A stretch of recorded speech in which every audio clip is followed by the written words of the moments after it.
कुछ आवश्यक बातें। आवश्यक क्या है? कुछ आवश्यक बातें क्या हैं वो हमने आपको अभी बताई नहीं है, आप सुन लो भैया। आवश्यक बातें ये हैं कि कुछ के नाम जो दिए हैं वो आप जानते नहीं। जैसे यन है, यन, यन को आप कह सकते हैं कि यन प्राकृतिक संख्याओं का समुच्चय है। प्राकृतिक संख्याओं, यन क्या है भैया? प्राकृतिक संख्याओं का समुच्चय है भैया, नहीं है? यन जो है वो प्राकृतिक संख्याओं का समुच्चय है।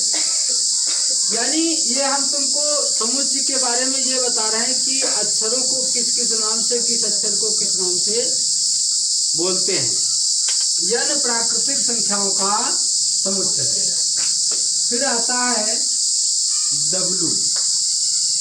डब्लू जो है ये पूर्ण संख्याओं का समुच्चय है। पूर्ण संख्याओं का समुच्चय है। ठीक है बाबू। जड़ है, जड़ है ये प्राकृतिक हो गया पूर्ण, और ये पूर्णांक संख्याओं का है भैया। पूर्णांक संख्याओं का समुच्चय, संख्याओं का समुच्चय।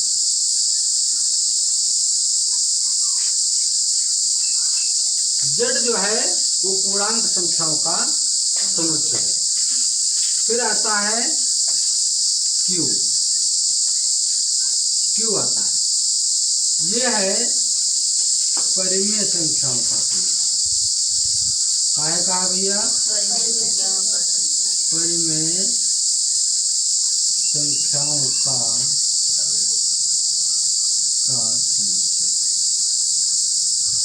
ये परिमेय संख्याओं का समुच्चय है। अच्छा, अपरिमेय संख्याओं का समुच्चय क्यू बार से भी जाना जा सकता है या लिखा जा सकता है, लिख ही देते हैं। यानी क्यू बार, बार समझते नहीं? रेकरिंग, रेकरिंग बताया है, इसको बार कहा जाता है। क्यू बार से अपरिमेय संख्याओं को लिखा जाता है। अपरिमेय, अपरिमेय संख्याओं, अपरिमेय संख्याओं का समुच्चय है भैया।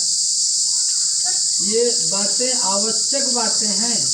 अच्छा, इनको आप नेगेटिव में मत लेना, ये आवश्यक है, बड़ी आवश्यक बातें हैं, इनको लिखना जरूर, क्योंकि ये लिखोगे नहीं तो समुच्चय तुम्हारा बिगड़ जाएगा, लेकिन वो सही नहीं होगा ना। अब आता है आर। आर, आर है वास्तविक संख्याओं का समुच्चय। वास्तविक संख्याओं का,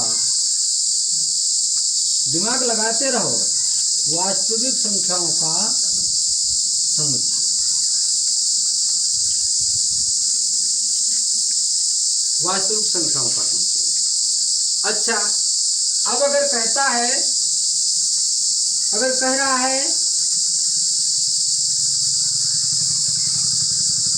आर माइनस, आर माइनस, यानी ये आर क्या है? वास्तविक संख्याओं का, और आर माइनस, ऊपर माइनस लगा है, इसका मतलब है कि ऋणात्मक वास्तविक संख्याओं का समुच्चय है। क्या लिखेंगे? ऋणात्मक, ऋणात्मक संख्याओं का, वास्तविक संख्याओं का समुच्चय है। संख्याओं का समुच्चय है। इसी प्रकार से जैसे Q माइनस है, यहाँ पर लिख देते हैं। जैसे q माइनस है तो q क्या है भैया, ऋणात्मक परिमेय संख्याओं का समुच्चय है। क्या लिखेंगे, ऋणात्मक परिमेय संख्याओं का समुच्चय। अगर प्लस लगा है तो धनात्मक परिमेय संख्याओं का समुच्चय है। अब ये बात हमसे न लिखो क्योंकि बहुत बड़ा ये सब हो जाएगा सिस्टम तुम्हारा।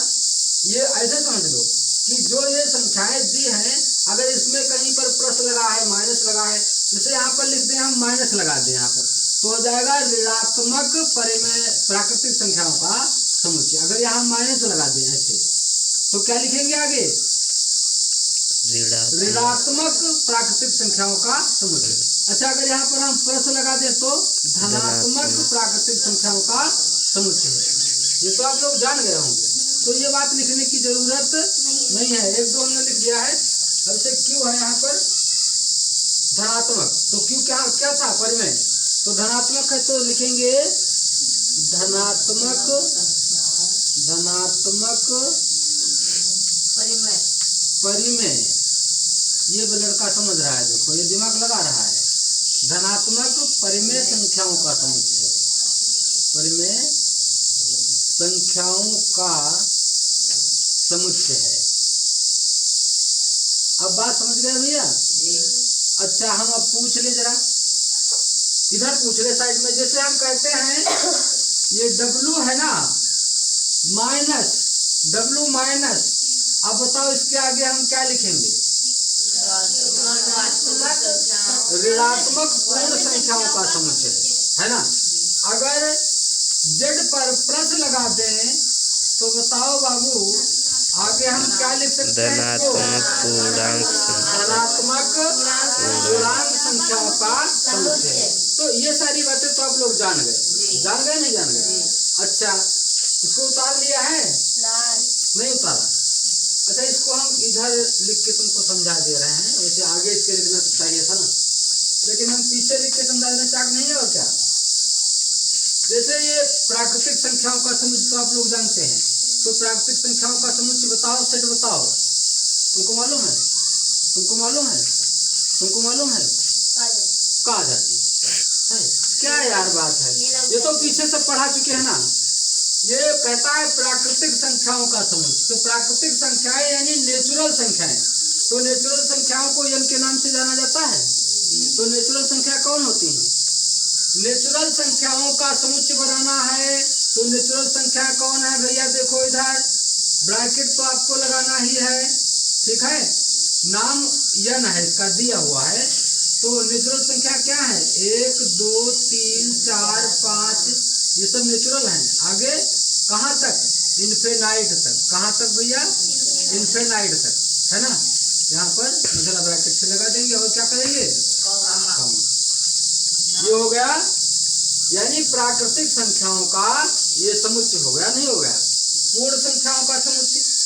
अच्छा, इसके बीच में लिख दें क्या, पूर्ण संख्याओं का समुच्चय क्या है, यहाँ पर हम लिखे गए हैं पूर्ण संख्या 0 1 2 3